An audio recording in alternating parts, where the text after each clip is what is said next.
Doctor Snehal Tanna, Lohana મહાજન કેશોદ। આજરોજ લોહાણા મહાજન વાળી સુંદરવાડી કેશોદ ખાતે જીતુભાઈ લુકા લોહાણા મહાજન પ્રમુખની અધ્યક્ષતામાં સૂચિત બંધારણના અનુસંધાને બંધારણ મંજૂર કરાવવાના અનુસંધાને એક સાધારણ સભાનું આયોજન કરવામાં આવેલું હતું, જેમાં લોહાણા સમાજના આગેવાનો ભાઈઓ બહેનો ઉપસ્થિત રહ્યા હતા અને બંધારણનું જે હમણાં 60 વર્ષથી પ્રોબ્લેમ હતો કે લોહાણા મહાજન બેસાડે અને લોહાણા મહાજન ઉઠાડે એવું એક જ લીટીનું જે બંધારણ હતું એ કેન્સલ કરી અને નવું બંધારણ જે અલગ અલગ એનજીઓ, અલગ અલગ સંસ્થાઓ, અલગ અલગ સમાજ અને અલગ ગામના બંધારણનો અભ્યાસ કરી અને એક 45 પાનાનું ખૂબ સુંદર આયોજિત બંધારણ રજૂ કરવામાં આવ્યું હતું।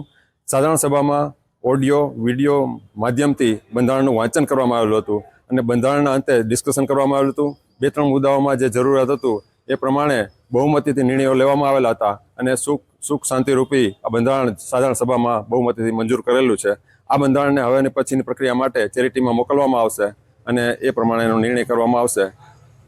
ખાસ તો જે લોહાણા સમાજ મહાજન કેશોદના જે પડતર પ્રશ્નો હતા કે જૂનો મહાજનના બદલે નવો મહાજનના પીટીઆરમાં નામ ચડાવવું, એક સ્ટેપમાં એ બીજા સ્ટેપમાં આ બંધારણ મંજૂર કરાવવું અને ત્રીજા સ્ટેપમાં ન્યાયિક રીતે નિષ્પક્ષ રીતે ઇલેક્શન કરાવી અને જેથી યુવાનો આ સમાજમાં આગળ આવે, ટ્રસ્ટી મંડળની નિમણૂક થાય અને નવા બંધારણ પ્રમાણે ચોથા સ્ટેપમાં આ જે મહાજનવાડી સુંદર લોકેશનમાં આંબાવાડીમાં જે આપણી મહાજનવાડી લોહાણા મહાજનવાડી આવેલી છે તેનું વ્યવસ્થિત રીતે આધુનિક રીતે નવી બનાવવામાં આવે એ ચોથા સ્ટેપમાં થાય। એટલે લોહાણા સમાજના તમામ જે ભાઈઓ બહેનો ઉપસ્થિત રહ્યા હતા ત્યાં તમામનો જે સહયોગ મળેલો છે તેને અમે આવકારીએ છીએ, એમનો આભાર માનીએ છીએ અને હજુ થોડી શાંતિ અને ધીરજ રાખે જેથી આ બીજું સ્ટેપ બંધારણનું પાસ થતાં ત્રીજા સ્ટેપમાં ઇલેક્શન આપી શકીએ, નિષ્પક્ષ રીતે ચૂંટણી કરી શકીએ અને ચોથા સ્ટેપમાં આપણે સુંદર મજાની આ મહાજનવાડીનું આપણે નવીનીકરણ નવું મહાજનવાડી બનાવી શકીએ।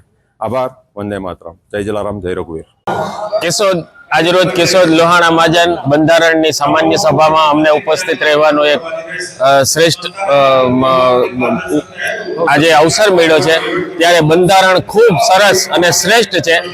આ વર્તમાન ટ્રસ્ટીઓ ખૂબ આગળ વધે એવી અમે હૃદયથી જલારામ બાપાને પ્રાર્થના કરીએ છીએ।